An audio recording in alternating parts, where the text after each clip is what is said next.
সুপ্রিয় দর্শক মণ্ডলী, universal medical college and hospital limited আজকের সংবাদপত্রে আপনাদের সবাইকে স্বাগত জানাচ্ছি। দর্শক মণ্ডলী, আমাদের সঙ্গে রয়েছেন প্রধানমন্ত্রী প্রেস সচিব সালেহ শিবলি। সালেহ শিবলি, আপনাকে স্বাগত জানাচ্ছি। সম্ভবত এই অনুষ্ঠানে আপনি প্রথম এলেন। জি, আপনাকে বিশেষভাবে অভিনন্দন জানাচ্ছি আমাদের এই অনুষ্ঠানে যোগ দেওয়ার জন্য। তবে আমাদের নিয়ম অনুযায়ী আমাদেরকে শিরোনাম দেখতে হয়, তো শিরোনামটা দেখে আপনার সঙ্গে আসি আলোচনায়। আমার দেশের শিরোনাম হচ্ছে ব্যাটারি রিক্সার পেটে 20,000 কোটি টাকার বিদ্যুৎ, খুনোখুনিতে জড়িয়েছে দলের একাংশ, নিহত 39 নেতাকর্মী। মানবজমিন ধ্বংসস্তূপ থেকে দেশকে পুনর্গঠন করা হচ্ছে, সরকারের 6 মাস পূর্তিতে মত বিনিময়। সবজিতে সীসা, মরিচে নিষিদ্ধ রং। আমাদের সময় সমীক্ষা ছাড়া স্থলবন্দরে 100 কোটি টাকা অপচয়, দল ও সরকারকে আলাদা রাখার ভাবনা বিএনপিতে। কালবেলা করের টাকা তহবিলে রেখে ফায়দা নিচ্ছে চাল ব্যাংক। র্যাব বিলুপ্ত, বিশেষায়িত নতুন ইউনিট এসআরবি। আগামী সময় বন্ধ হচ্ছে এমপিওভুক্ত শিক্ষকদের রাজনীতি, র্যাব বিলুপ্ত করে এসআরবি অর্থবছর এপ্রিল থেকে মার্চ। দেশ রূপান্তর, পেনশন পেতে টেনশন, স্বাস্থ্যের নতুন উদ্যোগ, ঘামের মৃত্যুতে ম্লান। সময়ের আলো, ভারতের শীর্ষ বণিকরা ঢাকায়, নজর কোন দিকে? অর্থবছর এপ্রিল মার্চ। জায়জাদের মহাসড়কে এবার এআইয়ের চোখ, আল কায়দা নিয়ে জাতিসংঘের রিপোর্ট অনুমান নির্ভর। খবরের কাগজ, মিথ্যা ঘোষণা দিয়ে আনা হচ্ছে মাদক, কৌশলে অর্থ পাচার। 100 রিক্রুটিং এজেন্সির 213 মালিক ফাঁসছেন। সংগ্রাম, র্যাব বিলুপ্ত করে র্যাব গঠন হচ্ছে এসআরবি। মানবতা বিরোধী অপরাধে ওবায়দুল কাদের সহ শীর্ষ 7 নেতার রায় যে কোনো দিন। করতোয়া ভগ্নস্তূপে দাঁড়িয়ে রাষ্ট্র পুনর্গঠনের কাজ চলছে, দীর্ঘ হচ্ছে লাশের সারি। শিরোনাম যা দেখলাম, যে শিরোনামের মধ্যে আছে যে আমরা আজকে যে বিষয়টা নিয়ে আলোচনা করছি, যে এটা হলো 180 দিন সরকারের। খুব বেশি না, কিন্তু তারপর একটা হানিমুন পিরিয়ড আর কি, একবারে কমও না আর কি। সমালোচকরা বিভিন্ন দৃষ্টিকোণ থেকে দেখেন। তারা বলছেন যে কিছু ক্ষেত্রে সফল, অনেক ক্ষেত্রে এখন অসফল। বিশেষ করে তারা জ্বালানি সেক্টরের কথা বলছেন। আপনি কিভাবে দেখেন? ধন্যবাদ মোদি ভাই, আপনাকে ধন্যবাদ সবাইকে। আমরা আসলে 180 দিনের কথাটা আমি শুরুতে এটি ক্লিয়ার করতে চাই। এগুলো সরকার ডিক্লেয়ার করেনি যে আমরা 180 দিন উদযাপন করবো কিংবা আমরা ঘন্টা করে পালন করবো, বিষয়টা এইভাবে না। বরং আমরা যেটা দেখেছি যে কোনো দেশেই কোনো একটি সরকার যখন ক্ষমতায় আসে, রাষ্ট্র পরিচালনার দায়িত্বে আসে, তখন 100 দিনের একটা হানিমুন পিরিয়ড ধরা হয়। তো সেটি আমাদের সময় হয়তো কথা বলতে গিয়ে যে এই কোনো একটা কাজের একটা রেজাল্ট পেতে, একটা জায়গায় অগ্রগতির একটা ধাপে যেতে, সেখানে 6 মাস সময় মিনিমাম দরকার। সেই হিসাবেই আমরা এটা আলোচনা ছিল এবং এই গেলে একটা দিক। বাট আমরা যেটা করেছি, যেহেতু এটি জনবান্ধব সরকার, জনগণের কাছে দায়বদ্ধ সরকার, জনগণের কাছে জবাবদিহিমূলক সরকার, ফলে জনগণ সরকার কি কাজগুলো করছে এগুলো আমরা জানানোর প্রয়োজন মনে করছি। এ কারণে আমরা 1 মাস, 2 মাস, 3 মাস এভাবে জানাচ্ছি। তারই একটা সময় হয়তো 6 মাস। কিন্তু বিষয়টি এমন না যে একদম 6 মাসকে টার্গেট করে আমরা বেশ কিছু জিনিস করেছি, এমন না। এবার আসি, আপনি যেটি বলেছেন যে যারা সমালোচনা করছে কিংবা যারা প্রত্যাশা করছে, নানা জনের নানা মত থাকবেই। তবে আমি এটি বলতে পারি যে কোনো ক্ষেত্রেই মানুষের সফলতা, ব্যর্থতা, সীমাবদ্ধতা এগুলো নানাজন নানাভাবে দেখে। তবে আমরা এটা বলতে পারি, যে কোনো সরকারের চাইতে আমরা যদি বলি, সরকারের প্রথম দিন থেকে আজ পর্যন্ত প্রতিটি পদক্ষেপ, প্রতিটি দফা বাস্তবায়নের ক্ষেত্রে, প্রতিটি পয়েন্ট বাস্তবায়নের ক্ষেত্রে সরকার আন্তরিক ছিল, 100% আন্তরিক ছিল। আপনারা দেখেছেন। এখন এই সফলতা কীভাবে দেখে, আমি যদি বিষয়টি গণ্যভাবে বলি, আমাদের প্রথম সফলতা যদি বলি, যেটি আমি আজকে বলেছিলাম আমাদের প্রেস উইংয়ের উদ্যোগে যে আলোচনাটা ছিল, আমি বললাম এই রাষ্ট্র এবং সমাজে মানুষের মর্যাদা প্রতিষ্ঠা করা, মানবিক মর্যাদা প্রতিষ্ঠা করা, এটা ছিল বড় একটা সাফল্য। সেটি হচ্ছে এমন একটি রাষ্ট্র সমাজে আমরা বসবাস করেছিলাম যেখানে মানুষের কোনো মর্যাদা ছিল না। আপনাকে যখন তখন মানুষকে তুলে নিয়ে যেত, যখন তখন মানুষের অপহরণের ভয়, গুমের ভয়। সেই গুমের সংস্কৃতি থেকে, সেই ভয়ের সংস্কৃতি থেকে ফিরে এসে মানুষ এখন অ্যাটলিস্ট মাথায় এই ভয়টা মানুষের নেই যে আমাকে কেউ তুলে নিয়ে যাবে, আমাকে অপহরণ করবে, আমাকে গুম করবে। মানুষের মর্যাদা প্রতিষ্ঠিত হয়েছে। মাননীয় প্রধানমন্ত্রী আপনি দেখেছেন, যে কোনো জায়গায় গেলে কি মানুষের কথা শুনছেন, মানুষের সঙ্গে মিশছেন, তিনি জনগণের একজন। চলাফেরার সময় আপনি দেখেন, এই যে ট্রাফিক সিগন্যালে দাঁড়িয়ে থাকা, গতকাল আমি কথা বলেছিলাম, গতকালকে আমরা কিশোরগঞ্জ গিয়েছিলাম মাননীয় প্রধানমন্ত্রীর সঙ্গে। এবং আপনারা জানেন যে একটি বাসে, যে বাসটি সবার আগে বাংলাদেশ, যে বাসটিতে আমরা কোথাও গেলে যাই, তো যাওয়ার সময় আমি কথাটা আজকে প্রেস ব্রিফিংয়ে বলেছিলাম, যাওয়ার সময় একটা সড়কের উপরে উনি দেখেছেন যে রাস্তার এক পাশে গাড়ি চলাচল করছে, আরেক পাশে তিনি যে পাশে দিয়ে যাচ্ছেন সে পাশে গাড়ি কম চলছে। তার মানে আমার ধারণা হয়েছে যে এইখানে নিঃসন্দেহে বলে দেওয়া হয়েছে উনি যাবেন, অতএব গাড়ি চলাচল সীমিত করার জন্য এমন একটা বিষয়। আমি দেখেছি ওই বাসে থেকেই একজন দায়িত্বশীল কর্মকর্তা কনসার্ন অথরিটির কাছে ফোন দিয়েছেন এবং ফোন করে জানিয়েছেন যে এটা যেন না হয়। 15 সেকেন্ড 1 মিনিট এদিক সেদিক হতে পারে, একটু নজর রাখতে হবে যেহেতু উনি সরকার প্রধান। কিন্তু মানুষের চলাচলকে বিঘ্নিত করে উনি ওনার যে খুব তাড়াতাড়ি করে চলে যাওয়া, এটি তিনি পছন্দ করছেন না, শুরু থেকে করেন না, এখনও করছেন না। এই যে মানুষের একজন হয়ে ওঠা, এটা হচ্ছে আমাদের তো বড় একটা প্রাপ্তি। তো এইভাবে যদি আমরা দেখি যে প্রাপ্তিগুলি কি, এরপরে আপনি আসেন যে আমরা যদি দেখি নির্বাচনী ইশতেহার যেটা ছিল, এই 31 দফা যখন প্রণয়ন করা হয়েছিল 2022 সাল থেকেই উনি সারা বাংলাদেশে দলের নেতৃবৃন্দ এবং দলের সঙ্গে অন্য যারা গণতন্ত্র মানে রাজনীতিবিদ যারা ছিলেন, বিএনপির সমমনা যারা ছিলেন, সবাইকে নিয়ে সবাইকে সঙ্গে নিয়ে সারা বাংলাদেশে জনগণের সঙ্গে সংলাপ করে এই নির্বাচনী ইশতেহার প্রণয়ন করা হয়েছিল। আমরা দেখেছি যে মাননীয় প্রধানমন্ত্রী সরকার গঠন করেছেন 17 ফেব্রুয়ারি। প্রথম দিন থেকেই তিনি কিন্তু এই রাষ্ট্র পরিচালনার ক্ষেত্রে যতগুলো নির্বাচনী ইশতেহারে যতগুলো পয়েন্ট আছে প্রত্যেকটা পয়েন্ট ধরে ধরে তিনি বাস্তবায়নের দিকে যাচ্ছেন। এই যে বাস্তবায়নের দিকে যাওয়া, এই বাস্তবায়ন আমরা কতটা করতে পেরেছে তার চাইতে বড় কথা হচ্ছে এই যে মানুষের প্রতি সম্মান, যে মানুষ রায় দিয়েছে, জনগণ রায় দিয়েছে এই ইশতেহারের উপরে, এই ইশতেহার যে একটা জনগণের দলিল সেটা বাস্তবায়ন করছে। এটা শুধুমাত্র বাস্তবায়ন করাই সফলতা না, এটা মানুষের প্রতি সম্মান দেখানো সফলতা। মানুষের প্রতি যে সম্মান, এই সম্মান প্রতিষ্ঠা করা, এটাও একটা রাজনীতির বড় দিক। এই জন্য আমি বিষয়টাকে এভাবে দেখি যে আমরা যে কথাটা বলি যে রাজনীতির গুণগত পরিবর্তন প্রয়োজন, আমরা মনে করি মাননীয় প্রধানমন্ত্রীর হাত ধরে এই রাজনীতির গুণগত পরিবর্তন হয়েছে এবং মানুষ এটা দেখা শুরু করেছে, এই পরিবর্তনটা দেখা শুরু করেছে এবং এই জনগণ বিশ্বাস করতে শুরু করেছে যে এই সরকার, বিশেষ করে সরকারের প্রধান তারেক রহমান মানুষকে বুঝতে পেরেছেন, মানুষের সমস্যাগুলি জানতে পেরে চিহ্নিত করতে পেরেছেন এবং মানুষের আস্থা ফিরে এসেছে বিএনপির এই সরকারের প্রতি, মাননীয় প্রধানমন্ত্রী তারেক রহমানের প্রতি। না, কিন্তু সমালোচনা যেটা আছে যে এটা বলা হচ্ছে যে একা প্রধানমন্ত্রী কি পারবেন? না, প্রধানমন্ত্রী একা করছেন না। প্রধানমন্ত্রী একা করছেন কথা, প্রধানমন্ত্রী কাজ করছেন তো সেই রকম করছে না। দেখেন, ওই যে আমরা শুরুতে যেটা বললাম, সমালোচকরা তো নানাভাবে বলবেন। প্রধানমন্ত্রী অবশ্যই একা করছেন। প্রধানমন্ত্রীটা অনেকের চোখে পড়ছে, যেহেতু প্রধানমন্ত্রী এককভাবে তিনি যেহেতু নেতৃত্ব দিচ্ছেন, আমরা লিডারকে অনুসরণ করি, এই জন্য তিনি সামনে থেকে রোল প্লে করছেন এবং তার সঙ্গে টিম কাজ করার একটা প্রমাণের কথা বলি। ধরা যাক উনি যে প্রত্যেক দিন সকাল 9টায় অফিসে যাচ্ছেন, প্রত্যেকটা মন্ত্রী কিন্তু সকাল 9টায় অফিসে যাচ্ছে। মাননীয় মন্ত্রীরা প্রত্যেকে দেখবেন যার মন্ত্রণালয়ে ওনারা 9টা থেকে 9টার সময় অফিস করছেন, সচিবরা অফিস করছেন, সরকারি কর্মকর্তারা অফিস করছেন 9টা থেকে। এই যে সময়টাকে মানা, এটা তো প্রধানমন্ত্রী করছেন, প্রধানমন্ত্রীকে অনুসরণ করা হচ্ছে।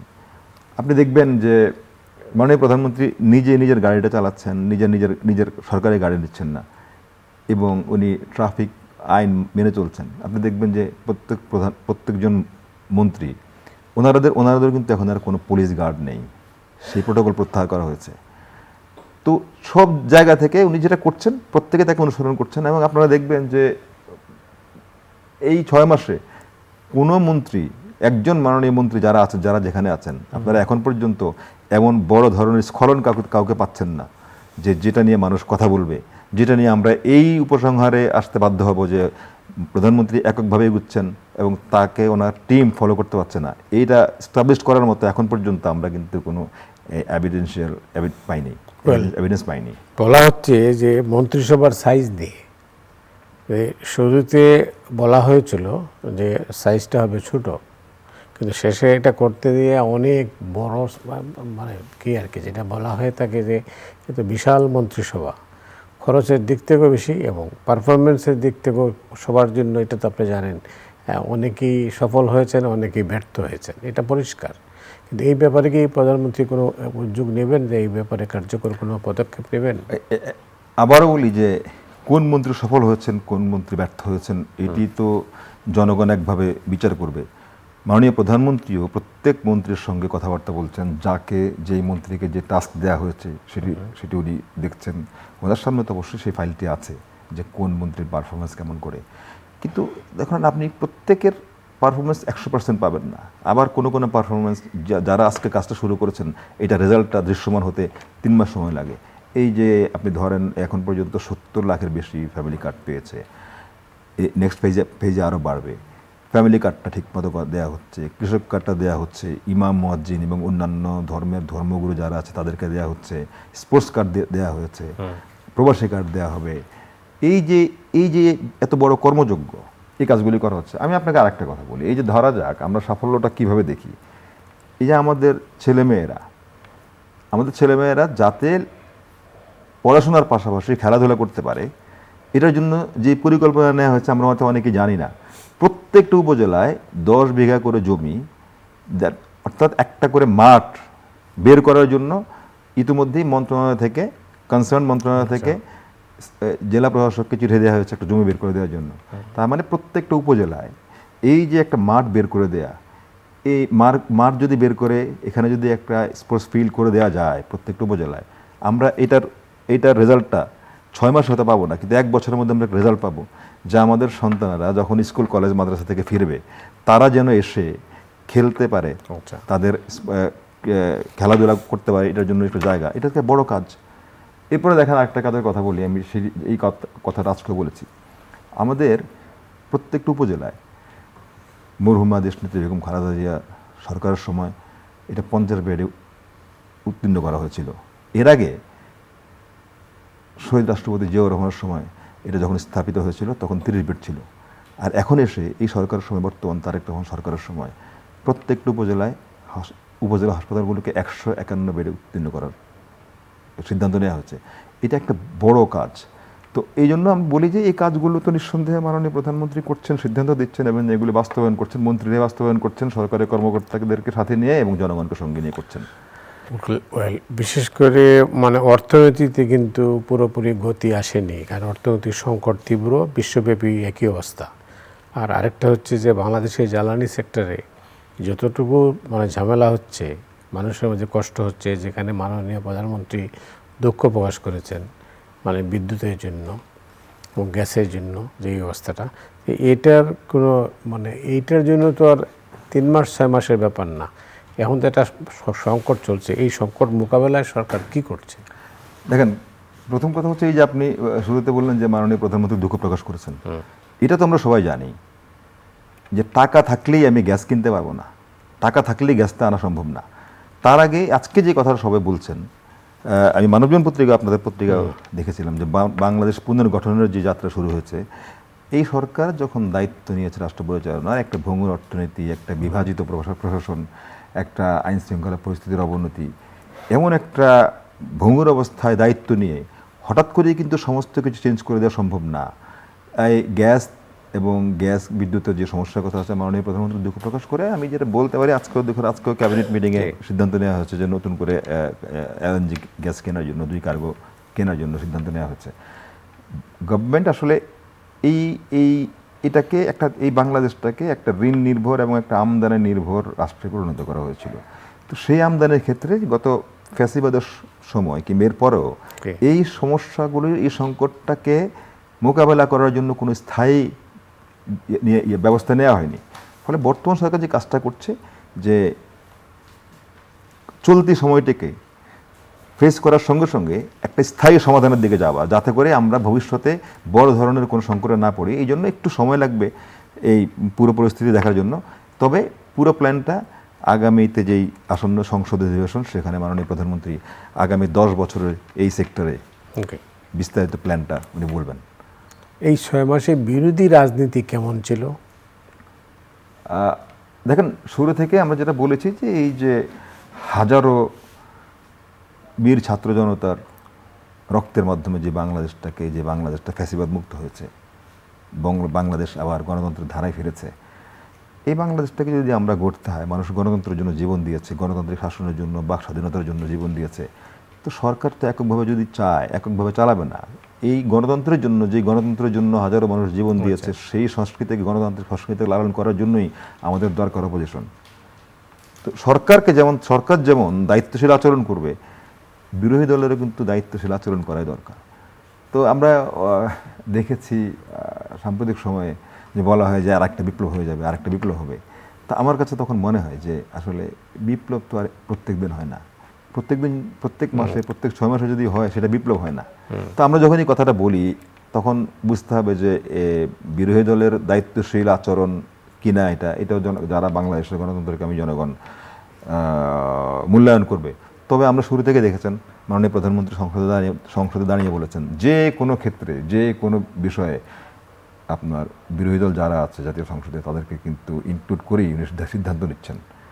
আমার কাছে মনে হয় যে যেহেতু সরকার আন্তরিক এবং বিশেষ করে মাননীয় প্রধানমন্ত্রী তারেক রহমান বরাবরই ইতিবাচক রাজনীতি করতে চাইছেন, তিনি প্রতিহিংসা মুক্ত, প্রতিশোধ মুক্ত রাজনীতি করতে চাইছেন, সরকারি দল বিরোধী দল নিয়ে একসাথে এই বাংলাদেশটাকে এমন একটা জায়গায় নিতে চাইছেন যে গতকাল আপনি দেখেছেন কিশোরগঞ্জের জনসভায় উনি একটা কথা বলেছেন যে উনি চান যে বাংলাদেশটা একটা কল্যাণ রাষ্ট্র প্রতিষ্ঠা করতে, এই ওয়েলফেয়ার স্টেট হিসাবে কাজটা করতে।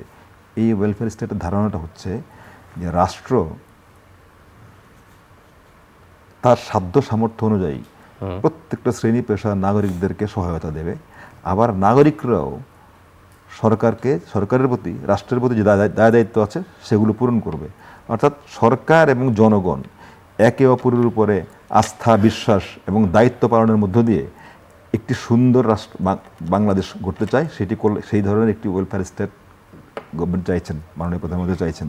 তো অবশ্যই সেই ধরনের আমরা রাষ্ট্র যদি চাই তাহলে সেখানে অপোজিশনের ভূমিকা আছে, এবং সেই ধরনের কল্যাণ রাষ্ট্র প্রতিষ্ঠা করার জন্য অপোজিশনের সঙ্গে যেভাবে যে আচরণটা সরকারের পক্ষ থেকে করা দরকার, সরকারি দল হিসেবে করা দরকার, মাননীয় প্রধানমন্ত্রী তারেক রহমান, ওনার টিম, বিএনপি, সরকার দল হিসেবে বিএনপি এবং সরকার সেই আচরণটা করছে।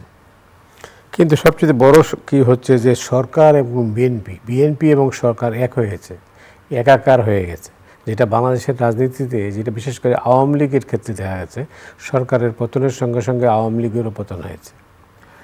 না, আসলে বিষয়টা এইভাবে না, এটা তো খুব কঠিন। একাকার হয়ে যাওয়া মানে এই দলটাই তো রাষ্ট্র জনগণের রায় পেয়ে ক্ষমতায় এসছে।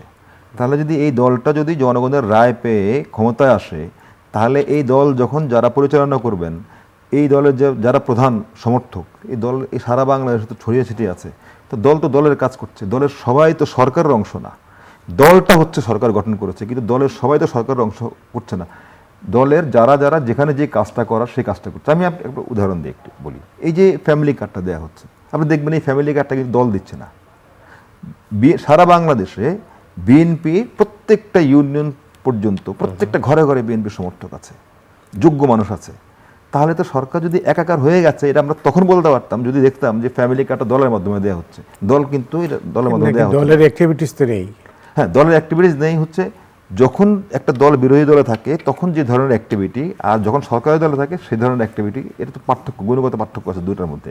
তো সেই কাজটা করছে একটা দলের একটা দল এই সরকারটাকে, সরকারের যে সমস্ত কল্যাণমূলক প্রজেক্ট আছে, এই সরকারের যে বার্তাগুলো আছে, এই বার্তাগুলি যেভাবে মানুষের কাছে দেয়া দরকার সেভাবে দিচ্ছে। এখানে আমার কাছে মনে হচ্ছে যে একাকার হওয়ার জন্য কিংবা বিচ্ছিন্ন হওয়া, এটা তো আসলে একটা ধারণাগত বিষয়। কিন্তু যেই কাজগুলো প্রশাসন দ্বারা করা হয় সেগুলো যদি দলকে দিয়ে দেওয়া হয়, যে ফ্যামিলি কার্ড, কৃষক কার্ড, স্পোর্টস কার্ড, এই কাজগুলো যদি দল আপনাকে ডিস্ট্রিবিউশন করতো, তাহলে আমরা বলতাম যে একাকার হয়ে গেছে। না, একাকার হলে তো তাহলে তো এটা প্রশাসন, দল করতে কাজটা, এই কাজটা তো প্রশাসন করতো না। সুতরাং আমরা মনে হয় এই সরলীকরণে এত তাড়াতাড়ি পৌঁছা ঠিক না, কিংবা করলে তাহলে অবিচার করা হবে এই দলের প্রতি, সরকারের প্রতি। আমার মনে হয় আমরা তাড়াতাড়ি সরলীকরণ করতে পারবো না। আপনি দেখবেন যে মাননীয় প্রধানমন্ত্রী সারা সপ্তাহ ব্যস্ত থাকেন, এবং সপ্তাহে যখনই সুযোগ পাচ্ছেন উনি কিন্তু গুলশান দলের কার্যালয়, দলের অফিসে যাচ্ছেন, সেখানে গিয়ে দলের নেতৃবৃন্দের সঙ্গে কথা বলছেন। আপনারা দেখেছেন গত 1-1.5 মাস থেকেই উনি প্রতি সপ্তাহে প্রায় বিভিন্ন জেলার যে দলের নেতৃবৃন্দ আছে তাদেরকে ডাকছেন, তাদের সাথে কথা বলছেন, তাদেরকে স্থানীয়ভাবে যা কাজগুলো করা দরকার, সংগঠনকে রাখার জন্য যে কাজগুলো করা দরকার, সাংগঠনিক কার্যক্রম করার জন্য সেগুলো নির্দেশনা দিচ্ছেন, কাজ করছেন। দলের কাজ করছে, সরকারের কাজ করছে। ওয়েল, আন্তঃরাষ্ট্রীয় সম্পর্কের ক্ষেত্রে বিশেষ করে ভারত বাংলাদেশ বা বাংলাদেশ ভারত সম্পর্কে নানা টানাপোড়েন ছিল, এখনও আছে। তো এই চলমান অবস্থায় এর নিরসন না হলে দুদেশের সম্পর্ক দুদেশের স্বার্থেই ভালো করা উচিত। আপনি কি তাই মনে করেন? অবশ্যই। প্রথম কথা হচ্ছে বিএনপির তো কোনো দেশই শত্রু দেশ না। তো বিএনপির এই সরকার কোনো দেশের সামনেই, এটা বিএনপি বিষয় না, বাংলাদেশে এখন যে সরকারে আছেন তাদের দৃষ্টিভঙ্গি হচ্ছে কেউ তো শত্রু দেশ না, কারোর সঙ্গে শত্রুতা নেই, তবে সম্পর্কটা হবে পারস্পরিক সম্মান, মর্যাদা, স্বার্থ বিষয়ে। আমাদের পররাষ্ট্রনীতির মূল জায়গাটাকে, দর্শনটা কি? এই যে মাননীয় প্রধানমন্ত্রী বলছেন সবার আগে বাংলাদেশ, তো বাংলাদেশের স্বার্থটা বড়। আমাদের বাংলাদেশের স্বার্থ রক্ষা করে যার যার সঙ্গে যেভাবে সম্পর্ক রাখতে হবে সেটি। এখন এই সম্পর্ক রাখতে গিয়ে যদি বাংলাদেশের স্বার্থ বিনষ্ট হয়, সেক্ষেত্রে বিএনপিকে অবশ্যই বিএনপি দ্বিতীয়বার চিন্তা করবে, তৃতীয়বার চিন্তা করবে। কিন্তু যদি বাংলাদেশের স্বার্থ রক্ষা হয়, রক্ষা করে প্রত্যেকের সঙ্গে সম্পর্ক রাখতে বিএনপির তো কোনো সমস্যা নেই, কিন্তু রাষ্ট্রীয় স্বার্থের সঙ্গে বিএনপি আপোষ করবে না। কিন্তু না, এখন যেটা হচ্ছে যে এটা তো মানে সরলীকরণ না, বাট এটা হলো সাধারণ বক্তব্য, এটা ঠিক আছে। কিন্তু প্রশ্নটা হচ্ছে যে এখন তো বেশ টানাপোড়েন দেখছি আমরা। না, টানাপোড়েনের কিছু না। আপনি যদি এটা মিন করে থাকেন, এই যে সাম্প্রতিক সময়ে কথা উঠেছে মাননীয় প্রধানমন্ত্রী সফর নিয়ে যে কথা উঠেছে, এখানে তো এই কথা কিন্তু একবারও বলা হয় নাই মাননীয় প্রধানমন্ত্রী সফর করবেন না। কিন্তু দু দেশের দুজন রাষ্ট্রনেতা, দু দেশের দুজন প্রধানমন্ত্রী যখন কথাবার্তা বলবেন, সেখানে আপনারা জানেন, আপনি তো দীর্ঘদিন ডিপ্লোম্যাটিক করেসপন্ডেন্ট ছিলেন, এগুলো আপনার তো জানাশোনাও আছে। এর যাওয়ার আগে তো নিঃসন্দেহে দু দলের জন্যই, দু পক্ষের জন্যই একটা উইন উইন সিচুয়েশন থাকতে হবে, একটা ফিল থাকতে হবে যেখানে গেলে কথাবার্তা হবে। আপনারা জানেন যে কয়েকদিন আগে মাননীয় প্রধানমন্ত্রীর সঙ্গে বাংলাদেশে নিযুক্ত মাননীয় হাইকমিশনার দেখা করেছেন। সেখানে বাংলাদেশের মাননীয় প্রধানমন্ত্রী বলেছেন যে দুটো ইস্যুর কথা বলেছেন, যে এই বাংলাদেশ থেকে এই পতিত, পরাজিত, বিতাড়িত একজন ফ্যাসিস্ট শাসক তিনি পালিয়ে গেছেন, এবং সেখানে গিয়ে ওনার কি তৎপরতা এটা অনেকে দেখেছেন। তো বাংলাদেশ ওনার প্রত্যাবর্তন চায়, ওনাকে চায়, ফিরিয়ে আনতে চায়। আরেকটা হচ্ছে এই যে শহীদ ওসমান হাদির যে অভিযুক্ত খুনি, যেটা আমরা শুনেছি, পত্রিকায় দেখেছি, বা আমাদের প্রতিবেশী দেশে ধরা পড়েছে। তো বাংলাদেশ স্পষ্টই বলেছে যে এই দুজনের প্রত্যাবাসন চায়, তাদেরকে ফেরত চায়। তো এটি স্পষ্ট, যেহেতু এটা যেহেতু একদম রাষ্ট্রের সর্বোচ্চ পর্যায় থেকে এই একটা প্রস্তাব আমাদের প্রতিবেশী রাষ্ট্রকে দেওয়া হয়েছে, সো এটার তো একটা রেসপন্স দরকার হয়। তো গত ডে বিফোর স্টারে আপনারা দেখেছেন যে পররাষ্ট্র মন্ত্রণালয় এই কথাটা বলেছে যে আমরা বাংলাদেশ যে দুটো বিষয় উত্থাপন করেছে, এগুলোর একটা রেসপন্সের উপরে ডিপেন্ড করছে যে পরবর্তী প্রক্রিয়া কীভাবে এগোবে, যাওয়া না যাওয়ার বিষয়টাও এটার এই রেসপন্সের উপর। শেষের দিকে লাস্ট প্রশ্ন যেটা হচ্ছে, আগামী 6 মাস আপনার কেমন হবে? আগামী 6 মাসটা মানে আপনারা কি কোনো পরিকল্পনা নিয়েছেন যে আগামী 6 মাসে তারা কী করবেন? দেখেন, আগামী 6 মাস ইতিমধ্যেই এই গত 6 মাস আপনারা যেভাবে দেখেছেন যে প্রধানমন্ত্রী তারেক রহমানের নেতৃত্বাধীন সরকার যেভাবে বাংলাদেশের জনগণের স্বার্থকে সমুন্নত রেখে একটি কল্যাণ রাষ্ট্র প্রতিষ্ঠার জন্য যেভাবে কাজ করছেন, আগামী 6 মাসও সেভাবে কাজ করবেন। এবং এটা সম্ভব, এটা মানুষের, এই সরকারের প্রতি, প্রধানমন্ত্রীর প্রতি মানুষের এই আস্থাটা ফিরে এসেছে যে এই তারেক রহমানকে দিয়ে সম্ভব। কারণটা হচ্ছে তিনি আগে নিজে একটি দৃষ্টান্ত স্থাপন করেন, তারপরে উনি সেই দৃষ্টান্ত উপস্থাপন করেন। তো উনি ব্যক্তি জীবনে সেটাকে পালন করে যেভাবে সামনের দিকে এগুচ্ছেন, আমরা মনে করি, বাংলাদেশের জনগণ মনে করে যে আগামী 6 মাস ইনশাআল্লাহ সুন্দরভাবে কাটবে, এবং আমাদের এই নির্বাচনী ইশতেহারের যে প্রতিশ্রুতি আছে, এগুলো, এই অগ্রগতিটা আরও সফলতার দিকে যাবে। সালিহ শিবলি, অনেক অনেক ধন্যবাদ আপনাকে এই অনুষ্ঠানে অংশ নেওয়ার জন্য। দর্শক মণ্ডলী, আজ এ পর্যন্তই। আবার সবাই ভালো থাকুন। শুভরাত্রি।